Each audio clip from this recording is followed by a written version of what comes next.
से मेरे जब से संबंधित हरियाणा विकास पार्टी से इन्होंने विधानसभा का चुनाव लड़ा और मैं इनका कट्टर समर्थक भी रहा हूँ। और ब्राह्मण समाज ऑफ इंडिया का आज ये प्रदेश के अध्यक्ष बने हैं, रोटरी ब्लड बैंक के चेयरमैन हैं। ये हमारे समाज के लिए बड़े फक्र की बात है, क्योंकि छत्तीसगढ़ के हमारे नेता हैं माननीय प्रभारी जी जी एस मराठा जी शहर में। आज मुझे इनसे मिलने का अवसर प्राप्त हुआ। फोन पे तो विवाद पर मेरी बात हुई कई बार, लेकिन आज मैं इनको देख रहा हूँ तो मुझे और खुशी हो रही कि इतने अच्छी हस्ती मैंने कहाँ छोड़ रखी थी, इनको मैंने पहले जोड़ना था। अतर शर्मा जी सुलोकर गांव का ऐसा चेहरा है समाज सेवियों में। अगर इनके यहाँ कोई दान मांगने गए तो इनके यहाँ परिवार में खाली हाथ नहीं आए, इनके एंट्री करने की देर है। इतने दानवीर परिवार है, इनके यहाँ कुछ न कुछ लेके आया आदमी ऐसे।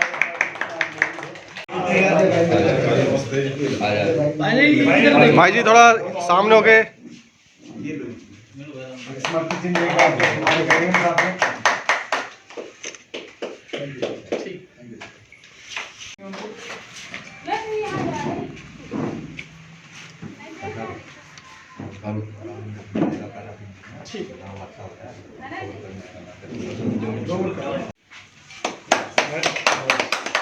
आज मौन व्रत है एक्चुअली में उषा बहन जी का ना, खाली हाथ से ही सारे करें।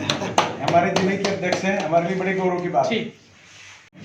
आज का कार्यक्रम ब्राह्मण वेलफेयर एसोसिएशन ने मुझे यहाँ पे इनवाइट किया था और यहाँ पे भगवान परशुराम परामर्श केंद्र है और यहाँ पे रोज़ाना जो ना रसोई चलती है और गरीब बच्चों को यहाँ भोजन दिया जाता है।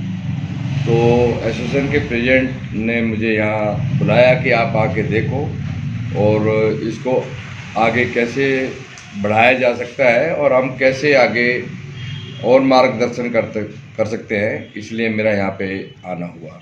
हर सप्ताह में कितने दिन रसोई चलती है? हफ्ते में एक दिन यहाँ पे रसोई चलती है शनिवार को। और मैं समझता हूँ कि ये जो नोबल कॉज परामर्श केंद्र कर रहा है, इससे और लोगों को प्रेरणा मिलेगी। और मैं जहाँ तक समझता हूँ कि आज पूरे गुड़गांव में जो जनहित की आवाज़ ये परामर्श केंद्र उठा रहा है, तो मुझे लगता है कि इस तरह से कार्यक्रम पूरे गुड़गांव में होने चाहिए। और गुड़गांव को आज ज़रूरत है कि भाई जहाँ जहाँ भी कुरीतियाँ हैं, जहाँ जहाँ भी दिक्कतें आ रही हैं, अगर हम लोग आवाज़ नहीं उठाएंगे, किसी भी कार्य को करने की प्रेरणा नहीं देंगे, तो ये समाज आगे नहीं बढ़ेगा। मेरा दोबारा आपसे चैनल के माध्यम से यही कहना है कि गुड़गांव के लोगों, आप आगे आओ और अपनी अपनी आवाज़ को यहाँ पे बुलंद करो। ये परामर्श केंद्र, ये ब्राह्मण समाज आपके साथ है। और जब जब भी कोई दिक्कतें कहीं भी आएगी किसी भी क्षेत्र में, क्योंकि आज जो जिम्मेदारी मुझे पूरे हरियाणा के ब्राह्मणों को संगठन करने की मिली है, मैं समझता हूँ कि ब्राह्मण एक जातिवाद शब्द नहीं है।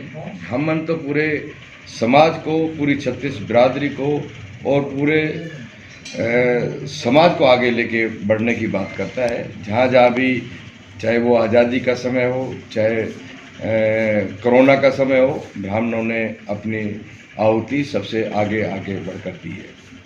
क्या अकबर ऐसा करना चाहिए, गरीब बच्चों को खाना खिलाना चाहिए, कहाँ से मिला ये आइडिया आपको? कोरोना काल से ही हम लगातार लोगों को भोजन दे रहे थे। उन दिनों में हमने सूखा राशन भी दिया है।